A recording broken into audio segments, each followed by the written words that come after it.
Eles são privilegiados. Com um grande prazer, nós convidamos a doutora Flávia Fairbanks para nos falar sobre disfunção sexual hipoativa na pós-menopausa. Como conduzir? Bom dia a todos. É imensa a minha alegria de participar na reunião da Gineco, minha casa, e eu adoro estar aqui com vocês, especialmente conversando com um assunto que me apaixona há tanto tempo, que é o manejo das disfunções sexuais femininas. Então, só relembrando um pouquinho, atualmente eu faço parte tanto do núcleo de sexologia da ginecologia, a convite do professor Baracá, com muita satisfação, e também do Prosex com a professora Carmita Ábido, lá na psiquiatria. Então, essa parte da sexologia feminina vista pelos dois lados, tanto da ginecologia quanto da psiquiatria, permitiu que a gente tivesse uma visão mais integrada e que eu pudesse trazer alguns conceitos atuais para vocês no dia de hoje. Espero que todo mundo aproveite, que a gente tenha uma discussão bem rica no final. Primeiramente, por que nos preocuparmos com a função sexual das mulheres na pós-menopausa? Claramente, com os avanços das ciências da saúde nas últimas décadas, atualmente a gente sabe que a mulher passa mais de 1/3 ou 1/4 de sua vida no período da pós-menopausa. E o intuito de prolongar essa vida na pós-menopausa é também permitir que ela seja vivenciada com bastante saúde. Já desde 1983, a Organização Mundial de Saúde postulou que a saúde sexual é um dos pilares do conceito de saúde, ou seja, para uma pessoa ser considerada totalmente ou completamente saudável, a gente também precisa ter a saúde sexual abordada. E, além de tudo isso, desde o advento das medicações específicas, como, por exemplo, os inibidores da fosfodiesterase 5 para a população masculina, na transição da década de 90 para os anos 2000, houve uma melhora significativa da função sexual masculina durante o processo de envelhecimento. E, portanto, muitas mulheres em relacionamentos estáveis começaram a perceber ou ter a função sexual masculina preservada no relacionamento, e isso buscou uma atitude ativa em relação a tentar melhorar também a função sexual feminina nesse período, para que houvesse uma harmonia ali no relacionamento. Sendo assim, a gente tem que entender que, na vigência da saúde sexual como um pilar do conceito de saúde, a ausência desta saúde sexual, ou seja, a presença de uma disfunção sexual, caracteriza uma doença e, portanto, merece um diagnóstico e um tratamento adequados. Quais os conceitos nos quais a gente se baseia, até porque a nomenclatura nem sempre é tão ampla, tão clara, e a gente pode ter uma similaridade de definições sem que estejamos falando exatamente da mesma coisa. Então, o DSM-4, que é o manual que vige ou que rege toda essa questão da sexualidade do ponto de vista da psiquiatria, é o manual da Associação Psiquiátrica Americana, na sua 4ª edição, postulou uma nomenclatura para a falta de desejo sexual, que era o transtorno do desejo sexual hipoativo.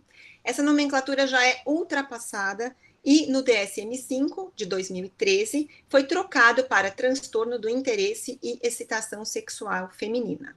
Então, esse é o nome comum e correto para os dias atuais do ponto de vista psiquiátrico. Nós, como ginecologistas, estamos mais habituados a utilizar a nomenclatura do CID.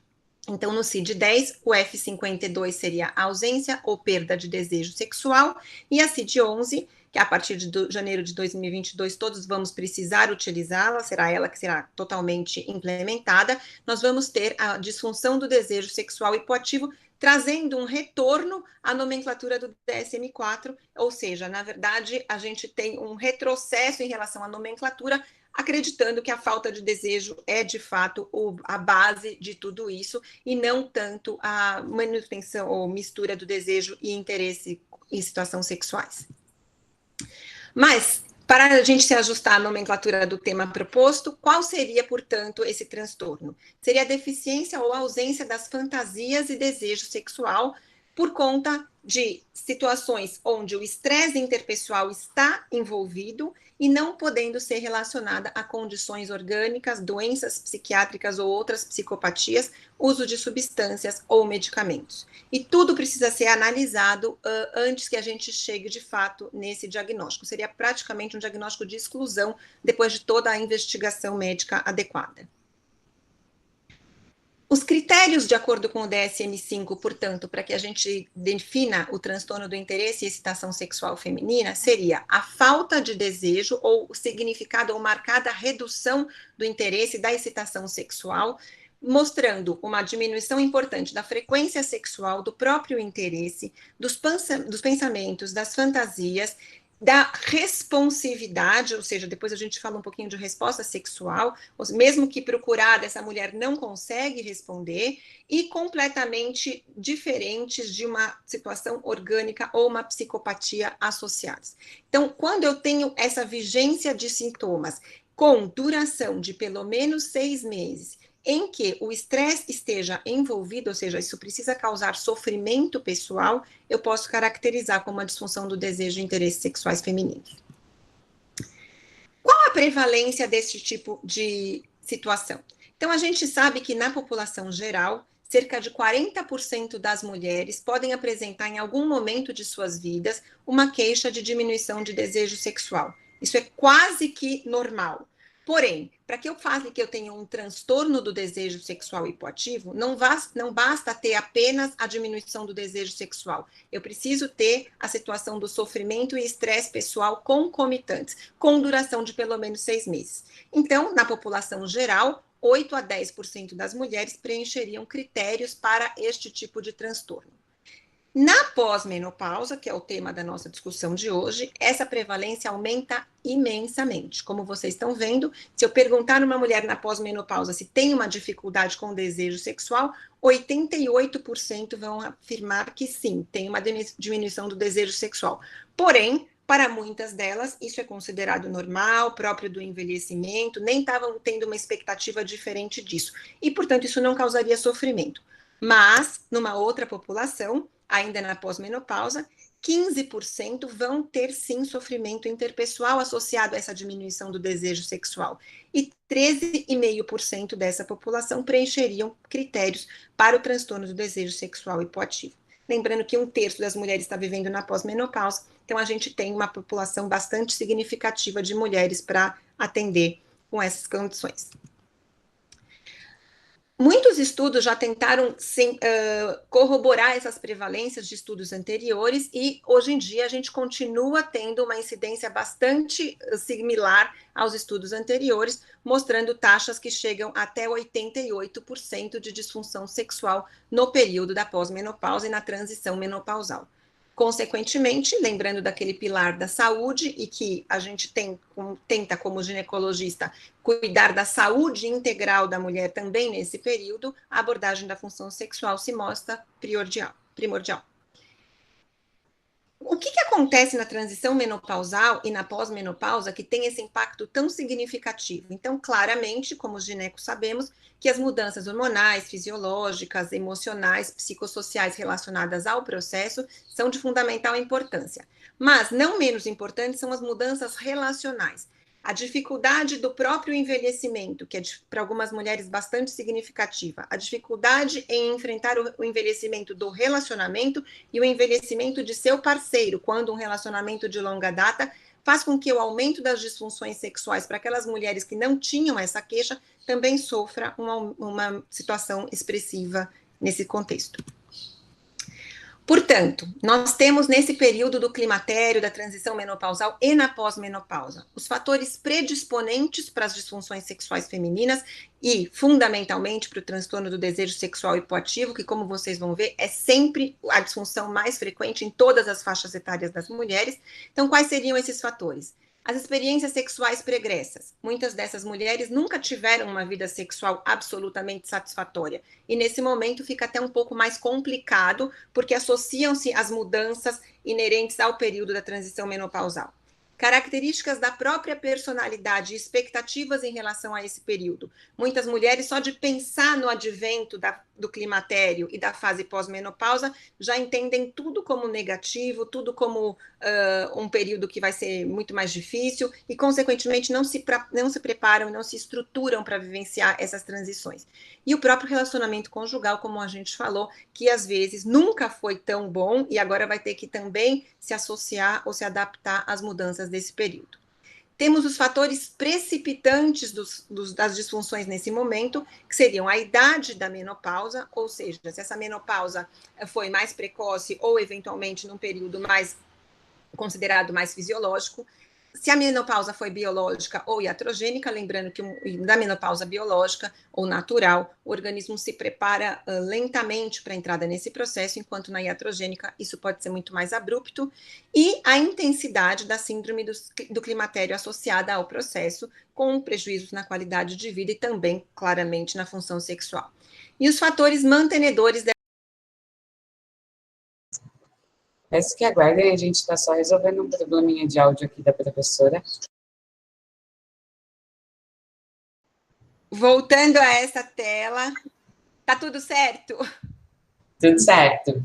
Tá bom. Desculpem, vou tentar andar um pouquinho mais rápido para a gente não passar o tempo. Bem, então, fatores precipitantes desse momento. Então, a idade da menopausa.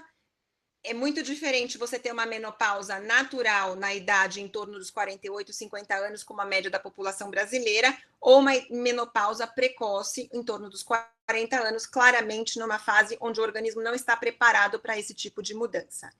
Também é muito diferente a gente ter uma menopausa biológica e natural por todos esses fatores e uma menopausa iatrogênica com todas as mudanças abruptas que isso pode causar ao organismo feminino. E a intensidade da síndrome climatérica associada com prejuízo da qualidade de vida dessas mulheres, alterações de sono e todas as outras alterações que a gente conhece, podem também ter um impacto negativo na função sexual. Em relação aos fatores mantenedores, nós temos tratamentos específicos, ou seja, se essa mulher tiver outras comorbidades e estiver utilizando outras medicações, fazendo tratamento para outras doenças, a lista de medicações e situações médicas que interferem negativamente na função sexual é quilométrica. Então, a gente sabe que isso tem um impacto muito importante, bem como a condição geral de saúde, como essa paciente tem os cuidados com sua própria saúde. Para falarmos especificamente do transtorno do desejo sexual hipoativo, é importante lembrar o que de fato é o desejo sexual. Então, na situação de estímulo ao desejo sexual, eu preciso lembrar do papel dos neurotransmissores. Temos aqui uma série de neurotransmissores importantes, tanto de ordem geral, quanto também representados pelos esteroides sexuais, como nós estamos vendo, principalmente o mecanismo e liberação da testosterona, estrogênio e progesterona, como facilitadores da ação direta sobre o desejo sexual e da liberação da dopamina. A dopamina, como sabemos, é a molécula primordial para desencadear o desejo sexual feminino. Ela já é bem conhecida no ambiente da psiquiatria como uma molécula de alegria, uma molécula de bem-estar geral. E não poderia ser diferente em relação ao desejo sexual. Como sabemos também que o desejo sexual está intimamente ligado ao fenômeno da excitação, a dopamina indiretamente é responsável pela excitação sexual feminina. Consequentemente, todos os mecanismos pró-dopaminérgicos são facilitadores do desejo e excitação sexuais femininas e os mecanismos antidopaminérgicos são inibidores dessa função. Quais seriam os principais mecanismos inibidores para os quais a gente não pode se esquecer, porque estão bastante frequentes na nossa prática? As medicações que aumentam os níveis de prolactina e também os medicamentos que aumentam os níveis de serotonina na sinapse, consequentemente com um impacto negativo na função sexual feminina. Esses neurotransmissores têm ações estabelecidas nas fases da resposta sexual. Então, desejo, excitação e orgasmo são influenciados por esses neurotransmissores, como a gente pode ver nesses gráficos. Consequentemente, imaginando o bloqueio ou a facilitação de algum desses neurotransmissores, posso ter uma ação marcada em uma fase específica da resposta sexual. E aqui, novamente, lembrando o papel do equilíbrio da dopamina e serotonina nas sinapses sendo primordial para desencadeamento do desejo. O desejo sexual, do ponto de vista da medicina sexual, é uma das funções mais difíceis da gente modular, porque claramente é tudo a nível do sistema nervoso central, com uma resposta genital associada, mas com uma mensuração bastante complicada do ponto de vista científico. Por isso que todos os instrumentos e questionários que a gente tem ainda tem um índice de subjetividade bastante significativo. Mas, mesmo assim, enquanto ginecologistas, nós temos que lembrar que existe um centro, um papel central da resposta sexual feminina, como está todo mundo vendo aqui. Então, aquele modelo clássico da Ellen Kaplan, que existe o desejo sexual associado à excitação, que facilitaria uma resposta genital, culminando ou não no orgasmo e levando o organismo a uma satisfação sexual, esse modelo ainda está bastante vigente, mas claramente respondendo aos níveis dos esteroides sexuais. Então, a nossa grande vantagem em relação aos outros profissionais é justamente isso, a gente ter o potencial de entender como modular ou facilitar a resposta sexual feminina, permitindo ou modulando também a função hormonal da mulher nessa fase. Os esteroides sexuais, como nós sabemos, têm receptores em todos os níveis de nosso organismo e fundamentalmente no sistema nervoso central, tanto no sistema neurovegetativo, no sistema límbico e no próprio sistema cognitivo, predispondo ou facilitando a resposta sexual nesse indivíduo. Na transição menopausal, as mudanças, né, em relação à proporção hormonal são bastante significativas. Então, tanto as mudanças na concentração de estrona em relação ao estradiol, a proporção de FSH e LH e as proporções de testosterona total e livre podem sofrer mudanças significativas. A mais marcante, na verdade, é a proporção de estrona e estradiol, lembrando um predomínio da estrona na fase pós-menopausa. Um hormônio muito mais fraco, como todos nós sabemos, e, consequentemente, com um impacto menor na liberação de dopamina no sistema nervoso central, sendo esse um dos mecanismos fisiológicos para explicar a diminuição natural do desejo sexual nesse momento da vida. Sendo assim, a transição menopausal é representada, como todos sabemos, por uma diminuição da biodisponibilidade dos esteroides sexuais, que já pode começar na fase pré-menopausa em torno mais ou menos dos 40, 45 anos, como todos temos bastante conhecimento, associados a um período da pós-menopausa, onde se somam os problemas ou as dificuldades em relação à atrofia urogenital, impacto com a dispareunia e todas as outras mudanças dessa fase. Especificamente em relação à função sexual nesse momento, a gente tem que passar ou partir de um pressuposto de que a qualidade de vida relacionada à síndrome do climatério tão ou mais intensa pode ser bastante afetada. Então, numa mulher, por exemplo, onde eu já estou tendo problemas de ordem na qualidade do sono, na duração desse sono, as ondas de calor significativas, mudanças cardiovasculares e mudanças urogenitais, é esperado e sabido que eu vou ter algum impacto na função sexual. Porém, isso não nos deixa passar a entender que isso tudo é normal. Esse que é o grande diferencial em relação à assistência à saúde da mulher sexual, da mulher na pós-menopausa. Uma coisa é eu entender o que é fisiológico e de fato iria acontecer, ou quando esse processo está além da conta e merece um diagnóstico e tratamento adequados. Antes de começar a pensar se eu estou frente a um transtorno de desejo sexual hipoativo nessa fase, é obrigatório que eu tenha a verificação ou que eu passe pelos diagnósticos diferenciais para que eu possa tratá-los ou afastá-los. Hipotireoidismo, nesse momento, é bastante significativo e um dos sintomas mais importantes pode, de fato, ser a disfunção sexual. Então, em mulheres com hipotireoidismo, às vezes a gente acha que ele é assintomático, é só uma elevação discreta do TSH, uma redução do T4, T4 livre, por exemplo. Porém, na mulher que tem a disfunção sexual, isso já pode ser justamente a sintomatologia apresentada. Num trabalho publicado em 2016, as mulheres com disfunção sexual tinham um hipotireoidismo diagnosticado em 59% das vezes, contra 17% numa população hígida.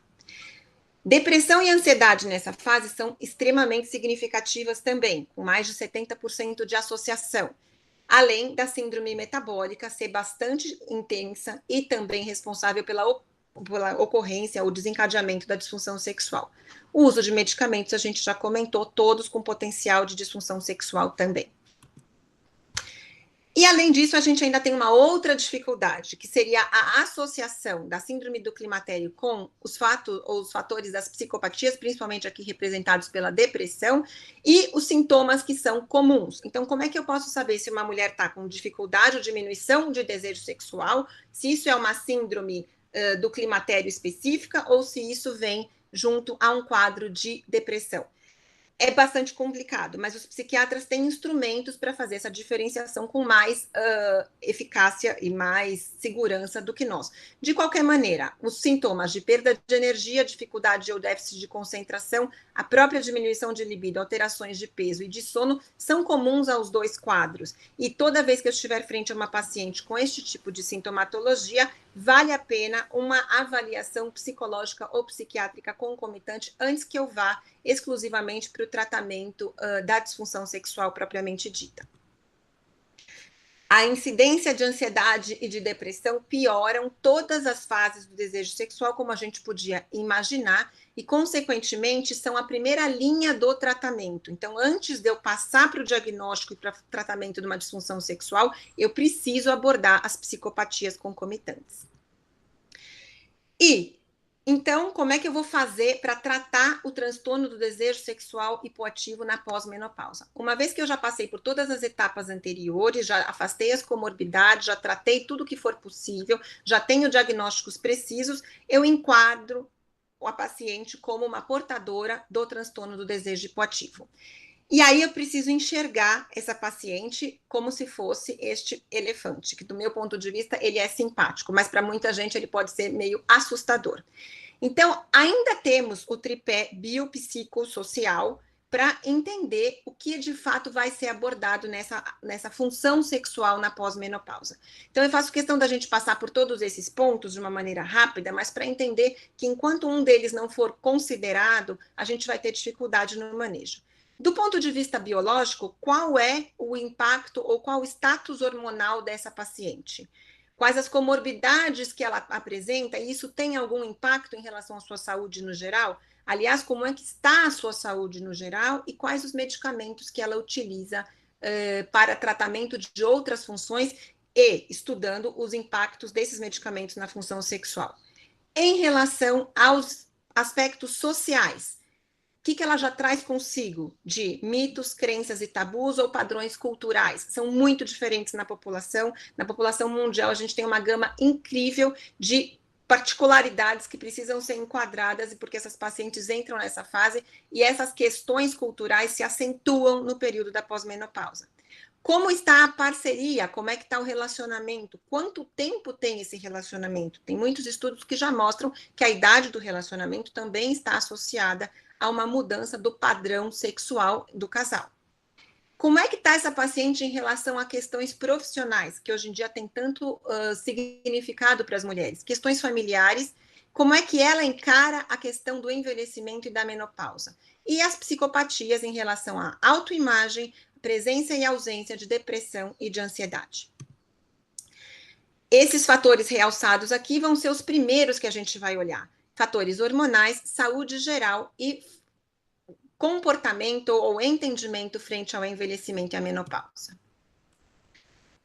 Partindo do pressuposto que tratamos e mexemos bem com hormônios, vamos lembrar os efeitos dos androgênios na mulher, porque a gente precisa entender que o androgênio nesse cenário é importante. Então, fora todas as ações que a gente já conhece em relação ao papel dos androgênios no organismo feminino, existe uma modulação comprovada de desejo e de libido como um sintoma, um sinal mais importante como modulação de energia geral. Facilitam a estação periférica, então ter um bom nível androgênico é responsável também por uma melhor resposta genital, otimiza o relaxamento vascular periférico induzido pelo óxido nítrico, aumenta a sensibilidade do clitóris e promove uma sensação de bem-estar. Desde 2002, foi postulado um consenso em Princeton que colocou mais ou menos os critérios para a insuficiência androgênica feminina, que seria a redução da biodisponibilidade da testosterona na presença de um nível estrogênico normal, com consequentes sintomas de disfunção sexual, alterações de humor, diminuição de energia e bem-estar.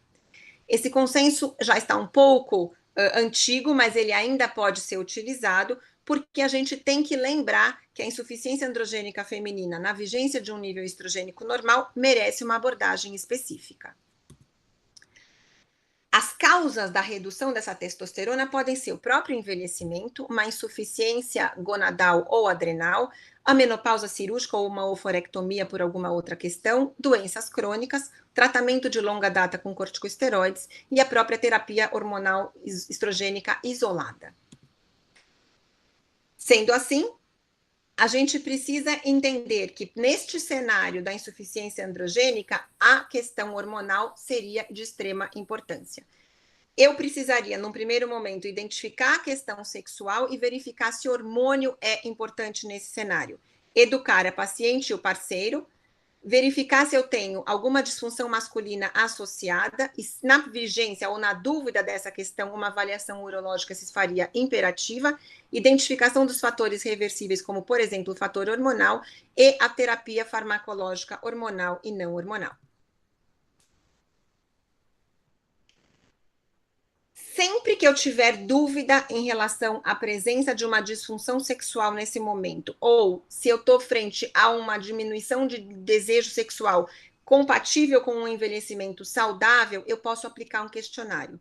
Existem inúmeros questionários disponíveis, esse é um dos bons questionários que a gente tem, que justamente vai analisar, de um ponto de vista mais científico ou mais fácil, a presença de uma disfunção sexual nessa fase. E quanto ao tratamento medicamentoso, que não vai se limitar à questão hormonal? Existem, de fato, os medicamentos eficazes? Então, não dá para a gente não falar no papel da reposição hormonal clássica, que nós estamos tão afeitos e tão familiarizados com a própria. Então, esse trabalho, por exemplo, de 2016, tentou comparar a efetividade da reposição hormonal androgênica e estrogênica como facilitador da resposta sexual feminina. Primeira questão, paciente, por exemplo, com 53, 54 anos de idade, já há alguns anos na pós-menopausa, com queixa de diminuição do desejo sexual feminino.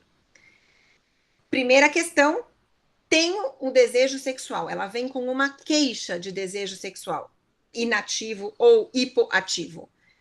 Preciso perguntar, lembrando que o critério é importante. Isso te traz sofrimento? Isso estressa a sua vida? E eu posso ter uma resposta positiva ou uma resposta negativa. A partir do pressuposto de uma resposta positiva, passando por uma anamnese satisfatória, uma anamnese sexual específica, exame físico, confirmando a ausência de outras comorbidades, encaminhando, como nós vamos ver daqui a pouco, para o aconselhamento, terapia conjugal, terapia individual e afastando outras causas de desejo hipoativo, a resposta sexual acaba sendo bastante modificada ou melhorada na vigência do tratamento da resposta à terapia hormonal clássica.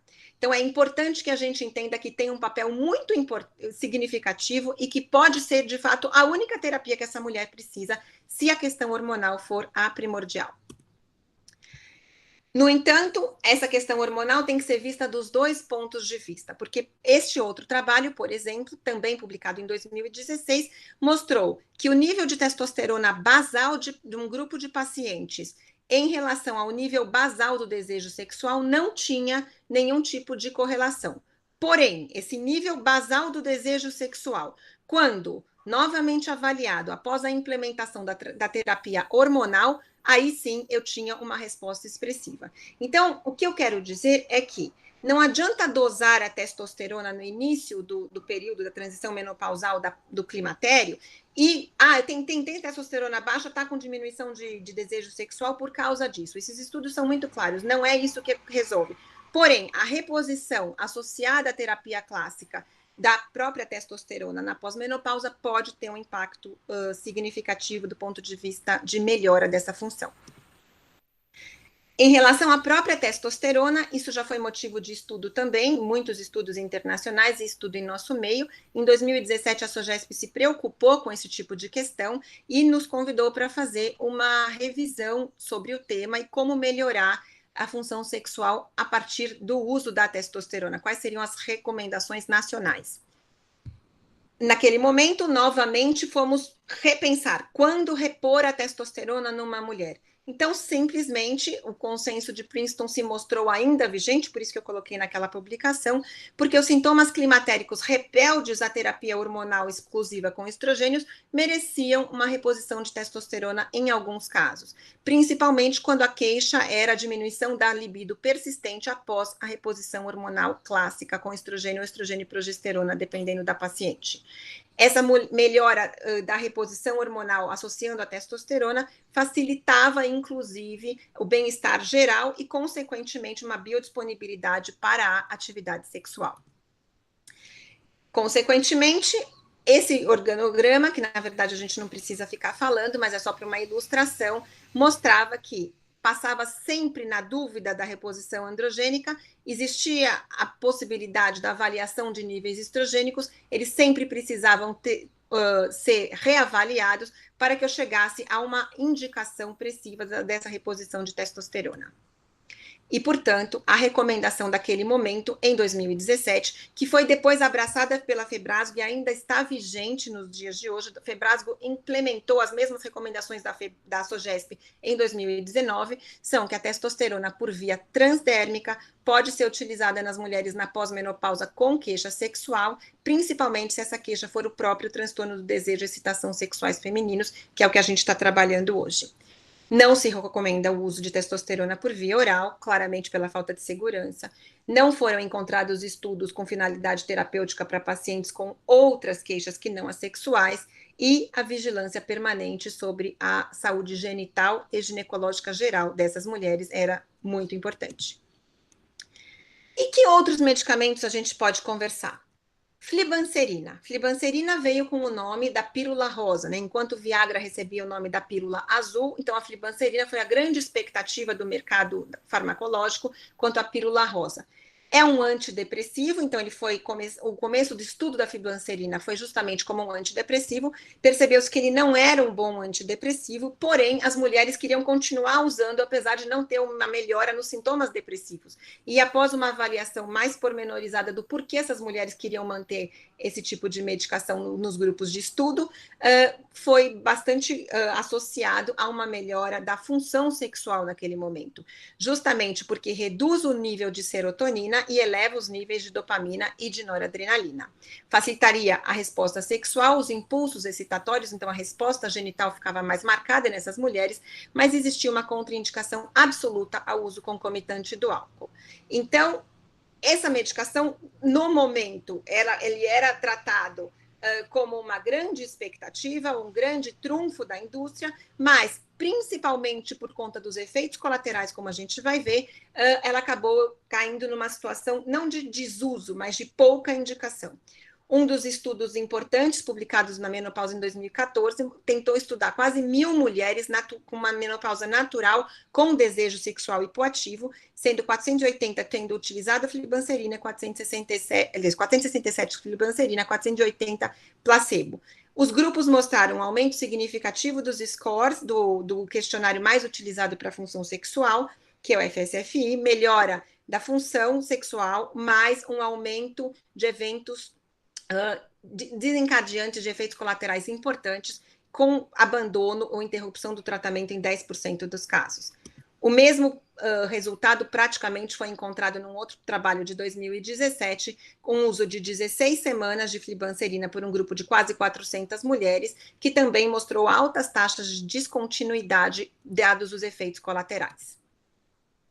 Uma quarta medicação importante para a gente utilizar ou pensar é o Tribulus. Então, o Tribulus também tem um espaço significativo. Num primeiro momento, ele era mal visto na comunidade científica, mas trabalhos nacionais, principalmente do professor Gerson Lopes, da Universidade Federal de Minas Gerais, quanto também trabalhos internacionais, já têm advogado uma função adequada do Tribulus na função sexual feminina. E ele acaba sendo uma boa opção para pacientes que não podem fazer uso das outras medicações. Consequentemente, a gente tem comprovação científica hoje em dia para o uso do Tribulus terrestres nas doses habituais e disponível, inclusive, na farmacoterapia convencional, não precisa fazer a questão da manipulação, com resultados satisfatórios, então ele tem espaço nesse cenário.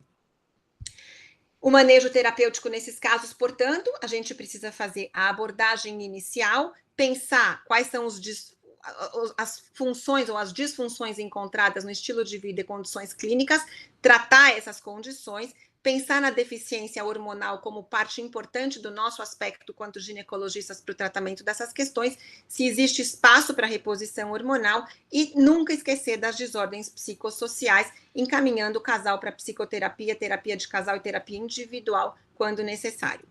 No entanto, algumas mulheres não podem fazer uso da reposição hormonal, mas o que não nos deixa tranquilos em relação a não abordar o resto. A gente ainda tem muita coisa para fazer, exceto a questão hormonal. Além disso, a questão hormonal é um dos grandes resolutores, na verdade, a gente consegue melhorar muito a atrofia urogenital nas pacientes que podem fazer a reposição hormonal. Mas naquelas em que a gente não tem essa possibilidade, por uma série de questões como a gente conhece, nunca esquecer da orientação da saúde uroginecológica, através, logicamente, dos exames periódicos, da fisioterapia, do uso dos géis, a vaselina quando possível, a aplicação do promestrieno, que já está liberada, inclusive, para pacientes que tiveram antecedentes de doenças neoplásicas mamárias, e das energias para o tratamento da mucosa vaginal. Lembrando que o uso das energias, hoje em dia, é um foco importante das pesquisas, tem trazido resultados promissores, melhora significativa da síndrome geniturinária na pós-menopausa, e essa síndrome geniturinária é uma das grandes responsáveis pela dispareunia dessas mulheres, que levaria à disfunção sexual. Porém, nos Estados Unidos tem havido uma grande controvérsia, o FDA não tem recomendado, ainda pedindo muito mais estudos para que seja liberado, então a comunidade científica ainda está meio em discussão em relação à implementação dessas técnicas naquele meio.